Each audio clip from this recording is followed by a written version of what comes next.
masalah perjodohan. Saya mau kalau masalah perkawinan, kan anak kita masih sekolah. Udah terlanjur ngomong. Sekarang kalau sudah digagalkan, apa kata keluarga mereka di sana?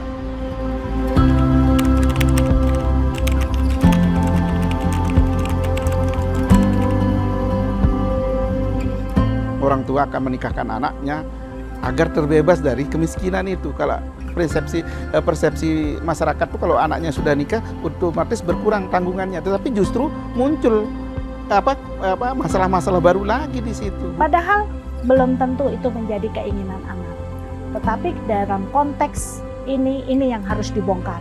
Sebenarnya apa sih yang menjadi penyebabnya? Karena kita tahu kalau misalnya sudah terjadi perkawinan anak, dampaknya pasti bukan hanya ke soal potensi kekerasan dalam rumah tangga, dia masih muda usianya, belum lagi nanti kalau misalnya dia hamil gitu kan, terus kemudian juga itu memberikan dampak bagi si keluarga maupun anak. Apa jodoh-jodohin aku juga masih sekolah Pak, masih muda banget buat dijodoh-jodohin.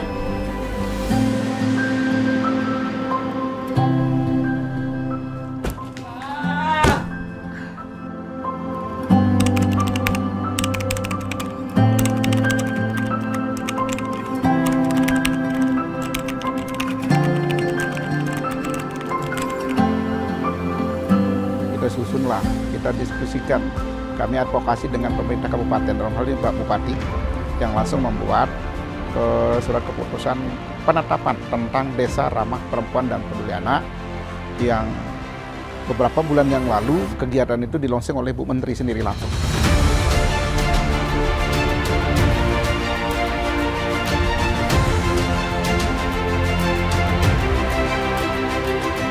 Melalui pendekatan program inklusi, mencanangkan Desa Lene Kalibabang sebagai Desa Ramah Perempuan dan Peduli Anak. Kenapa? Karena potensinya pemerintah desanya terbuka, menerima pemikiran-pemikiran baru.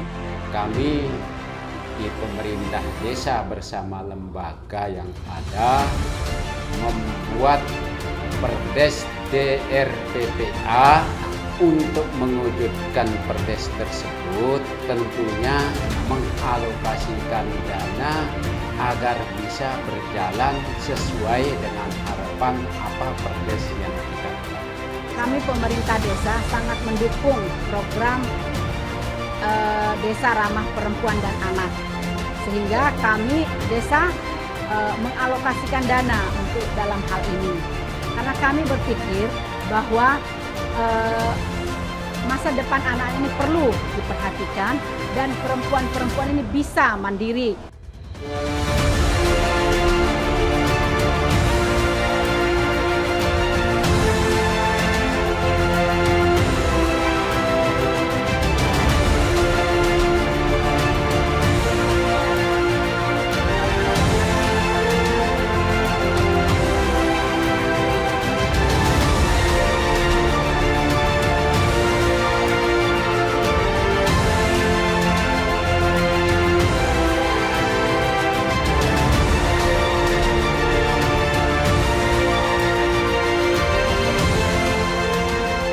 Yang kita bongkar adalah cara pandang pola pikir ibu-ibu komunitas dulu. Kita kuatkan dulu mereka, karena selama ini perempuan-perempuan ini kan jarang bisa terlibat di dalam mengambil keputusan, terlibat di dalam partisipasi rapat-rapat di dusun atau di desa. Di sini kami kan sudah termasuk Desa Ramah Perempuan dan Peduli Anak, Pak ya. Jadi di sini kalau ada misalnya ada terjadi perkawinan anak, ada KDRT, kamilah yang mengatasinya, kamilah tempat pengaduannya di pos pengaduan Sekolah Perempuan Gemilang, Lene Kalibabang. Di sini karena adanya sekolah perempuan itu, saya pribadi ya, menurut pengalaman saya adanya perubahan.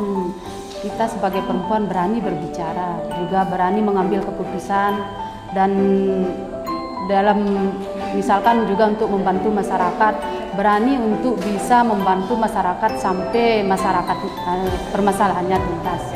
Kita di desa itu selalu dilibatkan mulai dari perencanaan di desa dengan hadir di musrenbang desa, musyawarah desa, Dan di situ kami bisa mengusulkan yang mendukung untuk perempuan. Sudah banyak perubahan Pak, karena di rumah kebetulan saya jualan juga. Jadi banyak ikut membantu untuk biaya anak sekolah, terutama yang kita utamakan. Juga untuk kepentingan kebutuhan kita di dalam rumah tangga juga alhamdulillah terpenuhi.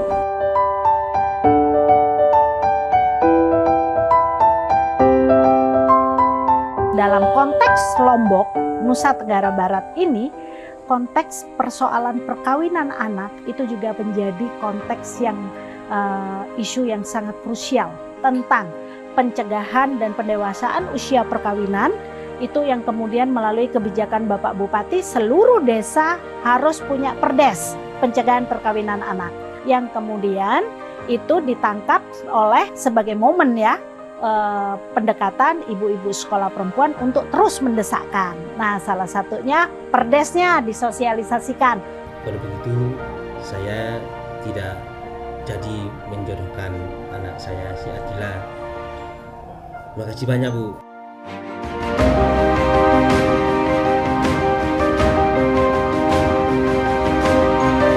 Dengan adanya DRPPA yang ada di 13, kami punya data ya.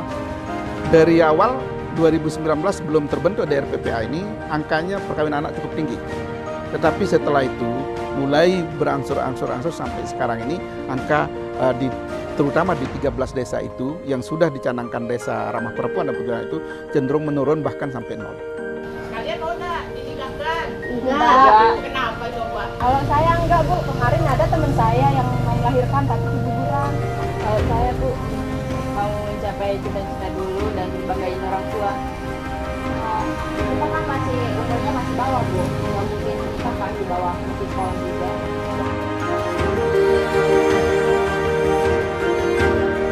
Dalam mengembangkan model Desa Ramah Perempuan Peduli Anak ini kan melalui 10 indikator yang kita harapkan bisa dipenuhi untuk menjadi model Desa Ramah Perempuan dan Peduli Anak dengan intervensi yang kita lakukan dan pendampingan yang kita lakukan di tingkat desa ini. Mudah-mudahan mimpi kita untuk mewujudkan perempuan yang tangguh, perempuan yang mandiri, kemudian anak-anak yang berkualitas. Nah ini tidak hanya sekedar mimpi, tapi kita bisa mewujudkan mimpi itu. Tapi saya yakin dan percaya kalau ini sudah ada sinergi, kolaborasi, gerakan bersama lintas stakeholder yang ada, saya yakin kita akan bisa mewujudkan perempuan berdaya, anak terlindungi, Indonesia maju.